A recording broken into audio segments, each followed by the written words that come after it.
Салам достор, байланышта Санчо Бей каналы. Тасмалардын алдындагы сиздер жазган ойлорду окусам көбүнчө коркунучтуу тасма чыгар деп, анан дагы астрал тасмасы жөнүндө көпчүлүгүңүздөр жазыпсыздар. Ошондуктан бүгүн биргеликте жүрөктүн үшүн алып, биргеликте чочуганча астрал тасмасынын биринчи бөлүгүн көрөлү. Бул тасма 2010-жылы чыгып, коркунучтуу тасмалардын мыктыларынын бири. Даяр болуп калсаңыздар, кеттик анда. Москвада жүргөн бир туугандарыбыз тартип сакчыларды көргөндө ушундай чочуганды каалабасаңыз, документ ишиңизге жакшы көңүл буруп ар дайым таза кылып жүрүңүз. Анткени документиңизде мүчүлүштүктөр болсо тартип сакчыларды көргөндө ойлоно берип, мээдеги нерв клеткалары өлүп калышы мүмкүн. Ал клеткалар кайрадан ордуна келбешин баардыгыбыз жакшы билебиз. Андыктан ДМС, ИНН, медициналык китепче жана башка ушул сыяктуу документтериңизди такташ керек болсо Иса мырзаны сунуштайбыз. Тууганыбыз сиздин документ иштериңизди бүтүрүп, нерв клеткаларыңыздын тирүү калышына көмөк көрсөтөт. Андыктан байланыш сандарын жазууга камданып калган болсоңуз +7 901 547 86 17. Тасманын башында бир жаш бала уктап жаткан кезде, анын бөлмөсүнөн алыс эмес жерде бир түрү суук кемпир шам кармап турганын көрөбүз. Ушул мезгилде кадр аякта биз мындан соң башка нерсеге көңүлүбүздү буруп, таң аткан учурда Рене жана анын жолдошу Джошту көрөбүз. Алар жакында эле жаңы үйгө көчүп келишип, ал жерден кийимдерин толук чыгарганга деле жетишпей, Джош жумушуна жөнөп, Рене 3 баласы менен аябай эле жүдөп, бирок кантсе да акырындан керектүү буюмдарын жай-жайына кое баштаган. Кызыгы бул үйгө жакында эле көчүп келгенде Рене түшүнүксүз нерселерди байкай баштайт. Кээ бир учурда ал тизип койгон китептер ордунан түшүп калса, кээ бир учурда түшүнүксүз бир үндөр пайда боло берет. Бирок Рене ал үндөрдүн кайдан чыкканын такыр эле таба алган жок. Кечинде Джош жумушунан кайтып келген мезгилде анын улуу баласы Далтон экинчи этажда отурган. Бир кезде анын артындагы үйдүн тамбашына чыга турган эшик ачылып, Далтон эчтекени ойлонбой эле ошол жака чыгып жөнөйт. Бирок тамбашы караңгы болгондуктан Далтон чыракты жандырам деп ал жердеги шатыдан жыгылып түштү. Бир маалда эле анын жанынан качыр-кучур деген үндөр угулуп, Далтон ошол жерде кыйкырып жиберип, ылдыйда отурган атасы менен апасы буну угуп калып эле чуркап чыгышты. Алар Далтонду бул жака чыкпай эле койбойсуңбу, ушинтип кокустап калышың мүмкүн да. Жүр эми сени жаткыралы деп эле баласын жаткырып, анын маңдайынын кызарып кеткенин көрүшөт. Мындан соң эки каарманыбыздын сүйлөшүп жатканынан, алардын кээ бир кийим салган үкөктөрү өзүнчө эле тамбашыга чыгып калгандыгын түшүнөбүз. Бирок Рене алардын бирөөсүн дагы тамбашка алып чыкпай ордордуна койгон болчу. Ошентип бул күн дагы өтүп, эртеси таң аткан кезде баардыгы ойгонушу, бирок Далтон такыр эле төшөгүнөн турбай коет. Анда Джош аны ойготоюн деп барса, ал ойгонбой жада калса кыймылдабай да калыптыр. Дарыгердин айтымында Далтондун ден соолугунун баардыгы чың, бирок комага түшүп калыптыр. Бизде мындай окуя биринчи жолу болуп жатат. Биз алдыда дагы 1-2 тест өткөрүшүбүз керек. Бунун себебин так айта албайбыз деп ал жерден кетип, арадан 3 ай өтсө дагы Далтондун комадан чыкпаганын көрөбүз. Бул убакта аны үйүнө алып келишип, медайымдар Ренеге капельницаны кантип алмаштырганды үйрөтүп жатышкан. Анда бир аз бош убактысында обондор менен алек болгон Рененин кулагына эле бир нерсе угула баштады. Көрсө бул үндөр анын кичинекей кызы ыйлаганда үн чыгара турган белги берүүчү үн алгыдан чыгып жатыптыр. Бир маалда эле үндөр катуу чыга баштап, каарманыбыз кызын көздөп чуркап, барса кызы бөлмөсүндө кыйлап, бирок ал жакта эч ким жок экен. Кечинде болсо ортоңку баласы Фостердин грамота алганын көргөн апасы бардыгы Далтондун маселеси менен болуп, көп деле Фостерге көңүл бура албай калгандыгын түшүндү окшойт. Ал баласынан кечирим сурап, буйруса бардыгы ордуна келет. Сабыр кыл балам деп аны сооротуп жаткан. Анда Фостер апасына мен Далтондон коркуп жатам, ал түн ортосунда өзүнчө эле басып жүрөт деп айтып берет. Көрсө кечинде Далтондун бөлмөсү тараптан түшүнүксүз үндөр чыгып, Форест аябай эле коркуп калган экен. Бул окуялар тууралуу Рене Джошко айтып берип жаткан. Бир маалда эле алардын эшиги катуу такылдап, Джош мен карап келейин деп эле эшикке чыкса эч ким жок экен. Анда кызы ыйлай баштаганда Рене анын бөлмөсүнө кирсе, айнектен бир түшүнүксүз адам карап турган болот. Ал дароо эле Джошту чакырса, жанагы адам жок болуп кетип, бир маалда үйгө оорулар киргенде коюлган үн белги кыйкыра баштады. Бирок Джош канчалык издесе дагы үйүнөн эч нерсени таппай, эртең менен таң атып ал жумушуна кетип, ушул күндөн баштап жумушунан кеч келе баштады. Анткени түнү уктай албай жумушунда уктап калып жатты окшойт. Күндөрдүн биринде медайымдардын бири келип Далтондун ал акыбалын көрүп, комада жаткан адам ар кандай нерсени сүйлөп, кээ бир учурда басышы мүмкүн. Бул жакшынакай эле нерсе деп Ренеге бир аз күч кубатын берип кетет. Рене бул убакта Далтондун төшөгүн оңдоп жатып, анын шейшебиндеги кан менен басылган изди көрдү. Ал адаттагыдай жумушунан кеч келген күйөөсү менен урушуп, сен буга чейин жумуштан өз убагында келчү элең, азыр эми түнкү саат 10дордо келип жатасың. Мен жалгыз бул жакта коркуп жатам. Мындай оор күндөрү мага колдоо көрсөтсөң болот да, бул үйдөн башка эле жака көчүп кетели. Бул жерде жин шайтандар бар экен деп айтат. Эгер алар Аятал Курси сүрөсүн окуп балдарына дем салганда, бул маселенин баардыгы дароо эле чечилгенин билишпеди да. Рене түнү түшүнөн чочуп ойгонсо анын жанында Жош жок экен. Бир кезде эле терезенин сыртында бирөөнүн ары бери басып жүргөнүн көрүп, аны күйөөсү окшойт деп эле атынан айтса Жош ылдыйда жаткан болот. Бир кезде жанагы терезенин сыртындагы адам терезенин ичине кирсе эле Рене ошол жерден кыйкыра баштады. Уктап жаткан Жош анын жанына келип дагы деле эч ким жок экенин түшүнүп Ренеге жини келип, анын сөздөрүнө такыр ишенгиси келбей, бирок башка үйгө көчкөнгө туура келет. Анда Рене жин шайтандардан эми кутулууга окшойт деп кийимдерин жаңы үйгө жайгаштыра баштаган. Бирок баардыгы ал ойлогондой болгон жок. Анткени жаңы үйдө дагы түшүнүксүз бир жаш баланын элеси пайда болуп, ал огондорго бийлеп жаткан кезде Рене аны бир караса пайда болуп, бир кезде жок болуп жатты. Бир кезде ал Далтондун бөлмөсүнө бекинип алганын көрүп, ошол жакка барып кармайын деген кезде бала ырсаңдап күлүп эле ал жерден качып кетсе, Рене эмне кылышын деле билбей калды окшойт. Кечинде Жош жумуштан келсе, Рене чиркөө кызматчысын чакырып, анан дагы Жоштун апасы Лорейн келиптир. Ал ушул убакытка чейин Ренеге ишенбей жүргөн Жошко өзүнүн түшүн айтып берет. Түшүмдө силердин үйүңөргө келсем, экөөң уктап жатыпсыңар. Анан бир маалда Далтондун бөлмөсүнө кирсем, ал жакта бир түшүнүксүз нерсенин элеси турган. Мен ага сага бул жерде эмне керек десем, Далтонду көрсөтүп ушул керек дегендей кылды. Мен анын үнүн дагы деле угуп жатам деп.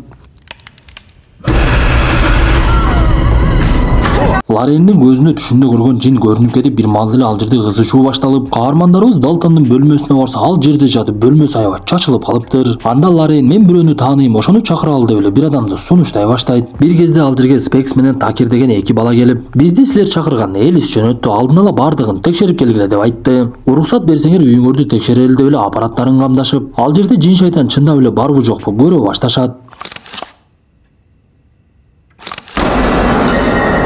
Бир кезде кыздын элесин көргөн Такер дароо эле Элисти чакырат. Кызыга ал жерге келген Элис каарманыбыз Жошту тааныйт экен. Ал Жошко мен сени кичинекей кезиңен бери тааныймын, сен аябай чоңоюп, чоң жигит болгон турбайсыңбы? Апаң экөөбүз көп жылдан бери дос болуп жүргөнбүз деп дароо эле маселе көтөрүлүп Далтондун бөлмөсүнө киришет. Анда Элис ал жерге Спексти чакырып, мен аны көрүп жатам, сен сүрөттү тарта бер. Мен сүрөттөп берейин деп эле жанагы көргөн нерсесин сүрөттөй баштады. Анда Рене чыдабай кетип Спекс тарткан сүрөттү караса, буга чейин Лорейн көргөн жинге так эле окшош экен. Ошондо гана Элис каармандарыбызга болуп жаткан нерсенин бардыгын түшүндүрүп берет. Бул дүйнөдө биз жашаган аалам жана жин шайтандар жашаган аалам бар. Жин шайтандардын ааламына киргенде астралга кирүү деп атап коет. Далтон кичинекей кезинен эле ошол ааламга кире алчу, бирок ал бул нерсе түшүм деп ойлоп, ар дайым кирип чыгып жүрө берчү. Бирок акыркы жолу ошол жакка киргенден кийин ал жактан адашып, эми бул ааламга келе албай жүрөт. Азыр бул ааламда анын денеси гана бар. Ички дүйнөсү астралда жүрөт. Силердин көзүңөргө көрүнүп жаткан жин шайтандар болсо ошол ааламдан келген өтө бир ою жаман нерселер. Алар бул дүйнөгө келгиси келип Далтондун денесине киргенге аракет кылышат. Биз аны куткарып калбасак Далтондон айрылып калышыбыз мүмкүн десе, муну уккан Жош, сиз Санчо Бек каналы тасма айтып бергендей эле айтып берип жатасыз го. Мени ушунун баардыгына ишенет деп жатасызбы? Каяктагы бир жомокторду айтасыз да. Биздин убактыбызды алып, акчабызды да кетирдиңиздер деп аларды үйүнөн кетирип жиберип, Далтон жаткан бөлмөгө барып анын тарткан сүрөттөрүн көрүп калат. Көрсө Далтон буга чейин эле жанагы жиндердин сүрөтүн тарткан экен. Бул нерседен таасир алган Жош аялынын дагы ыйлаганын көрүп, макул, биз аларды дагы бир жолу чакырып көрөлү деп Элисти адамдары менен чакырып, алар бул жолу дароо эле Далтон менен байланышканга аракет кыла баштайт. Анда Такер бул убакта камерасын даярдап, аларды тасмага түшүрүүгө аракет кылып, Элис бет кап кийсе, Спекс кулакчынга тагып алат. Көрсө Элис экинчи ааламга кирип, ал жактан Далтон менен сүйлөшкөнгө аракет кылат экен. Бул убакта Спекс Далтондун сөздөрүн жаза баштайт. Анда Далтон, силер катуу сүйлөп жатасыңар, алар силердин сөзүңөрдү угуп калды. Ата-энеме айтып койгула, мага жардам берсин деген сөздөрүнүн баардыгын Спекс кагазга түшүрүп, бир маалда Далтон жаткан жеринен жок болуп эле алардын катарына келип калыптыр. Ал отургандардын баардыгын жыгытып эле стөлдөрдү ыргыта баштайт. Анда буга чейин Рене көргөн жиндер ал жерде пайда болуп ызы чуу салышып, каармандарыбыз эмне кыларын билбей калган кезде Элис Далтондун жанына келип, анын чачынан кармап алып эле жиндерге, силер бунун денесинен чыккыла деп кыйкыра баштайт. Кыйкырганча эле Такерге жарыкты жандыр деген кезде Такер жарыкты жандырып жиберип, жанагы жин шайтандардын бардыгы жок болуп, Далтон кайрадан эсин жоготуп, Такер өзүнүн видео тасмасын текшере баштайт. Видеодон Далтондун артында жанагы жиндин жүргөнүн көрөбүз. Бул окуядан кийин Элис каарманыбыздын апасы Лорейнди чакырыптыр. Анда Лорейн Жошко эми мен баардык чындыкты айтып берейин деп эле олтуруп калды. Көрсө бул нерсе Далтонго атасы Жоштон өткөн экен. Биз тасманын башында бөлмөсүндө уктап жаткан бала Жош экен эле. Ал дагы кичинекей кезинде астралга кирип, анын көзүнө бир кемпир көрүнүп, апасына ар дайым мени бир кемпир чочутуп жатат деп айтканында апасы такыр эле ишенбей, бирок баласын сүрөткө тарткандан кийин гана ишенип Элисти чакырыптыр. Элис Жошко жардам берип, ал кездеги нерселеринин баардыгын унуткарып койгон экен. Буну уккан Жош бул нерсенин бардыгы канчалык олуттуу экенин түшүнүп, Элистин айтканына макул болуп, анын жардамы менен кайрадан астралга кирип, баласын бул ааламга куткарып келүүгө макулдугун берет. Анда Элисаны олтургузуп алып өзүнүн сыйкырын баштап кирди. Көзүңдү жумуп элестет, күн ачык, плюс 40 градус, сен боз териде эс алып жүрөсүң. Мындан башка нерсени ойлонбо десе Джош бир кезде көзүн ачса анын астында Элис олтурган кезде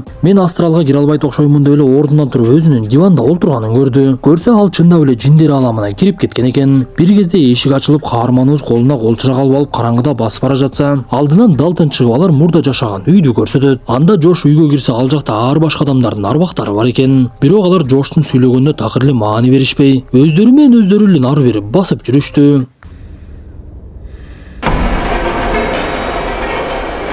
Түшүнүксүз адамдардын элестерин көргөн каарманыбыз бир кезде үйдүн там башына чыгат. Ал жактан буга чейин Далтон сүрөткө тартып койгон эшикти көрүп, ал жерден Рененин көзүнө көрүнгөн киши пайда болду. Экөө мушташа баштады. Анда Джоштун денеси кыймылдай баштаса, Элисага жардамын берип, сен алардан күчтүүсүң десе Джош бул үндү угуп, жанагы адамды ошол жерден эле кыргытып жиберет. Мындан соң ал кызыл эшиктин ичине киргенден ал жактан да Далтон тарткан сүрөттөрдү көрөт. Бир кезде баласынын кишенде эле ыйлап олтурганын көрүп, анын жанына барып, Далтонду буга чейин ким кармап олтурган шайтанды көрдү. Ал так эле китептерде сүрөттөлгөндөй бутчагы така болуп, колдорунун тырмактары аябай узун, түрү өтө эле суук экен. Бирок каарманыбыз баласынын бутундагы кишендерди чечип эле кетүүгө шашылды. Бир кезде жанагы жин ал жерде пайда болуп, Джошту түртүп жиберип, экөөнө тоскоолду кылайын дегенине карабай эле каарманыбыз баласын көтөрүп алып кызыл эшиктен чыгып кетет. Алар үйдөн чыгып кайрадан аркага баруунун жолун издеп жатышкан. Бирок алардын жолуна тоскоол болуп, ал жердеги кыйналып жүргөн адамдардын арбактары аларга жакындап, бул убакта Джоштун денеси турган жер титиреп, жарыктар өчүп, кызыктай эле нерселер боло баштады. Көрсө Джош бул ааламга эртераак баласы менен кайтып келбесе, эки ааламдын ортосунда көпүрө пайда болуп, ал жактагы жиндер бул ааламга келе баштайт экен. Бул убакта Джош баласы менен кайра кайтып келе турган жолду таап, бирок ал жерден өзү кичинекей кезинде көрүп жүргөн кемпирди көрүп, мен сенден эми коркпоймун, сен мени тынч койгун деп эле ага кыйкырып жаткан экен. Анда жанагы кемпир дагы көздөн кайың болуп, каарманыбыз бул ааламга келип көзүн ачып, ошончо убакыттан бери кыймылдабай жаткан Далтон дагы кыймылдап көзүн ача баштайт. Ошентип бул окуя каармандарыбызга өтө оорчулук жаратканы менен аягы жакшы бүттү окшойт. Анда Элистин адамдары өздөрүнүн буюмдарын жыйнашып, Джоштун жанында жүргөн Элис бир нерсени байкап калат. Ал билгизбей эле фотоаппаратын алып Джошту тарта баштаса, Джош кыйкырып эле мен бул нерсени жаман көргөнүмдү билесиң го деп эле Элисти муунта баштады. Бул убакта Лорен менен Рене Далтонго тамак берип жатышкан эле. Анда ызы чууну уккан Рене өйдөгө чыкса, Элистин деми чыкпай жатыптыр. Ал Джошту таппай бир кезде фотоаппаратты алып караса,